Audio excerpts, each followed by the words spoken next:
the way that the Zios are going about this whole massive PR campaign that the Israelis are attempting to push forward by thinking that if we just whitewash it enough, that people will believe us. Israel's AI foreign influence op blames Palestinians for killing Hind Rajab. I mean, that's a new one. Scroll up for a second, Colin. Who's that guy? Who's that? Mr. Propaganda. Who is that? Well, we'll get to it in a second, but that's the person that's speaking on their behalf. It's creeping me out the way he's like in the picture with her. Scroll down now, please. That's right.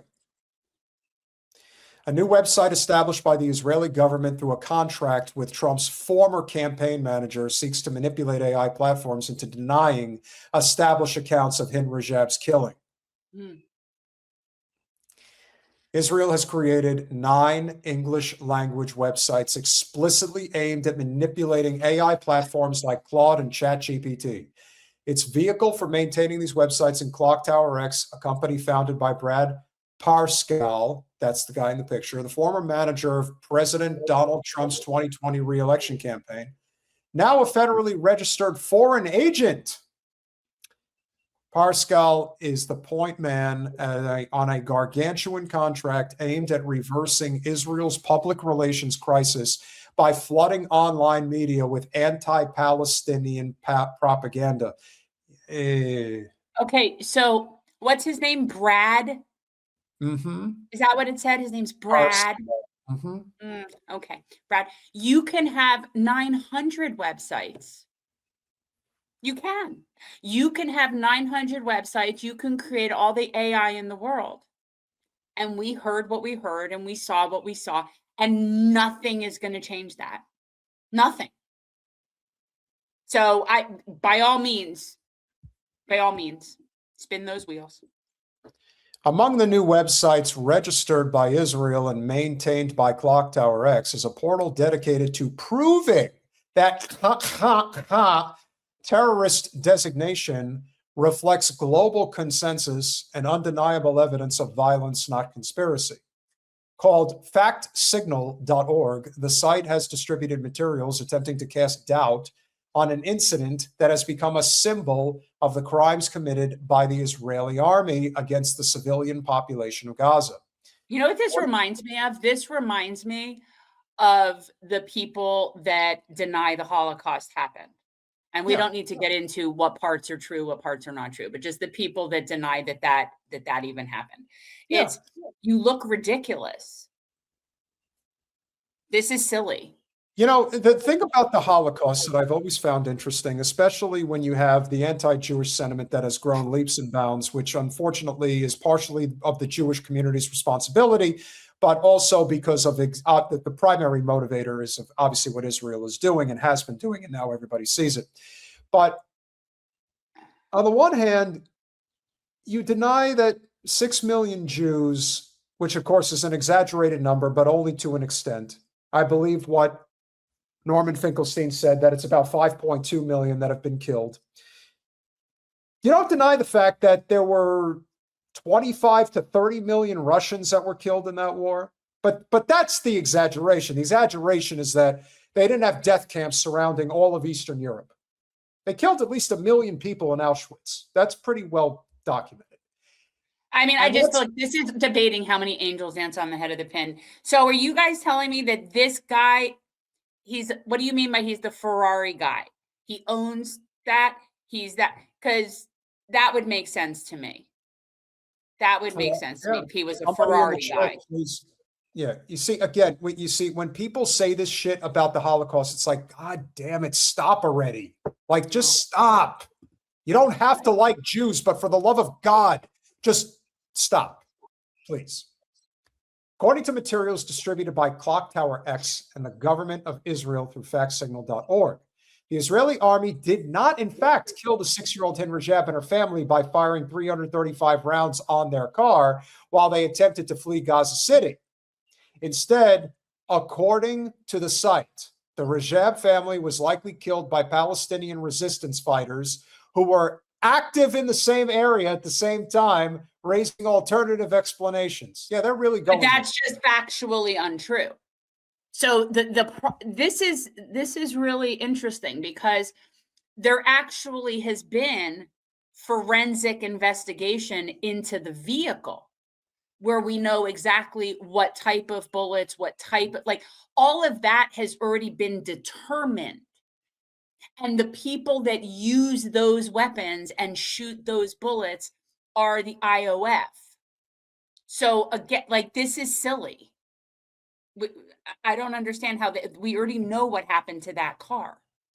FactSignal.org offers an array of baseless theories to explain the killing of Rajab and her family, positing that vehicles could have been hit with crossfire, but Palestinian fighters operating in the area, or by mortar fire or small arms from Palestinian groups.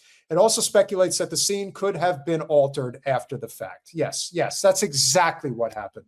In the midst of all that, somebody came along and put an additional 300 plus bullet holes in a car. And so what we're saying is that the Palestinians and Hamas, they heard that a little Palestinian girl was stuck in the car and crying for help. And then Hamas said, yeah, let's go shooting a lot in that area and start a real rebellion in that area because we know the IOF's everything. And that's what happened. No evidence is offered to prove any of the claims decimated by the Israeli foreign agent. However, Clock Tower appears to have little interest in clinically debunking the established account of Rajab's killing. Instead, it aims to inject confusion into AI platforms. This is why I don't use AI. When users seek info on the incident, prompting chatbots to produce alternative explanations or alternative facts alongside verified reporting. When the narrative doesn't match the evidence, this is what I'm talking about. So Max will have the receipts, but I know that car was investigated. So they could, Well, it shows you the level of desperation that they're at this point, that they feel that they have to do this, because the Hind Rajab story really strikes at the heart of this genocide. That beautiful young child that got shot to death while she was in the back of a car trapped with her dead family. And just, if you haven't listened, we've covered it. If you haven't listened to the last moments of her life on the audio recording, I just can't. And yet, this is when you know humanity is completely lost on the part of Israelis, because they approve of this. They admit that they murdered this child, and they want to manipulate online sources into convincing you that you didn't actually see what you saw. So they know what they're doing, fully aware, and they're doing it anyway because they have no humanity. Again, they can have as many websites as they want. This isn't 50 years ago. We all saw it. People have recordings of it. It's out there. We know what happened. We know who was sent there. We know who killed them. We know they coordinated with the IOF and they were told they could go through, and then they killed them anyway. We know all this. So I don't like, this is silly to me. This is just a small excerpt. The story of Hind Rajab became one of the most widely shared accounts of alleged civilian harm during the Gaza war. It spread rapidly across international media, social platforms, and even cultural productions, shaping public opinion far beyond the region. Many people accepted the story as fact without question. Yet a closer review of the available evidence raises serious concerns about whether the narrative presented to the world was accurate. The case shows how quickly a single, emotional, powerful story can take hold, even when key details remain unclear or contradictory. Now, I agree with all of that. That's true. That shit happens all the time. This isn't one of those cases, though. It just isn't. There's too much evidence. There's too much evidence. There are too many people involved, from the dispatchers on the line with her. This is recorded. It's recorded.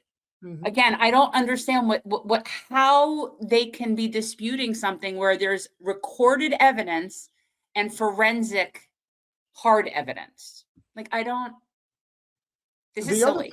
The other thing that you have to keep in mind, which I think is the biggest part of this story, is that why do you wait 2 years to do this?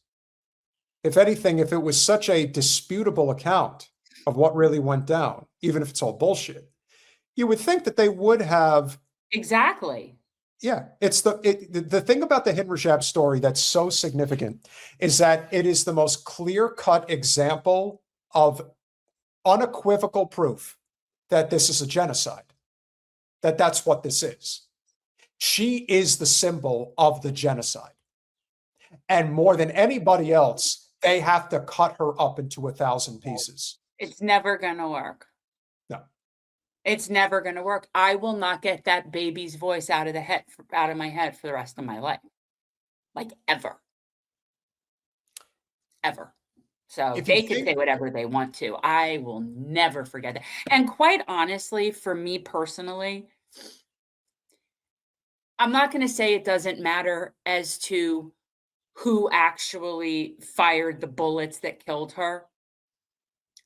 That entire situation is an example, again, of our failure as a species. Mm-hmm.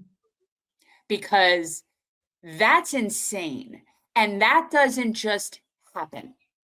You get to that point from years and decades of tolerating oppression and dehumanization of people, participating in it, being complicit in it. It doesn't just happen like that.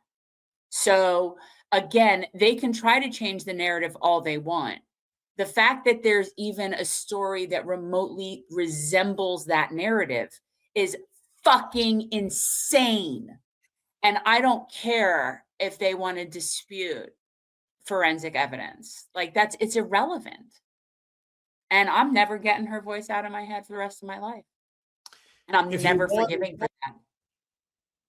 If you want a friendly reminder of just how psychotic these people are, here's a nifty little clip that just came out the other day. This is very short, but this goes to show you how these people operate and how they view the world. Go!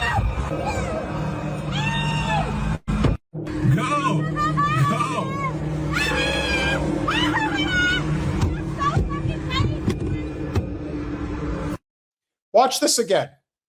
Watch how this lady, and again, Jen, we've pointed Where this out. is this? Wait, I need a little bit of a context for this. This is in Washington State. Washington State. What is it with the women?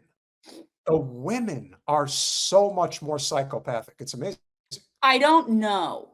I don't know, again, if it's that. I don't know what it is. They've never been properly put in the place. Go!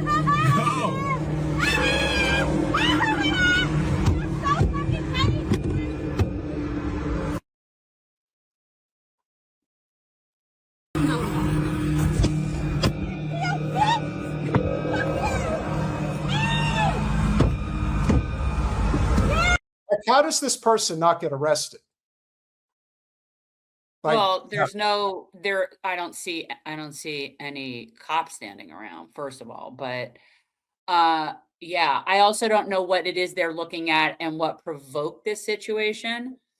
But I don't I'm trying to sit here and figure out in which state. Yeah, Washington's a pretty, I would say hippy dippy state, because there's certain states where if somebody did that, you'd probably legally be allowed to shoot them. I'm just sitting here wondering why this person's sitting here filming this and not running these people over. But because they're in Washington, I guess it's just a very lenient thing. Because if this were in Texas, like, that would go very differently. oh yeah. And it's Just saying. So that's fascinating to me that this guy's just filming these people hitting his car.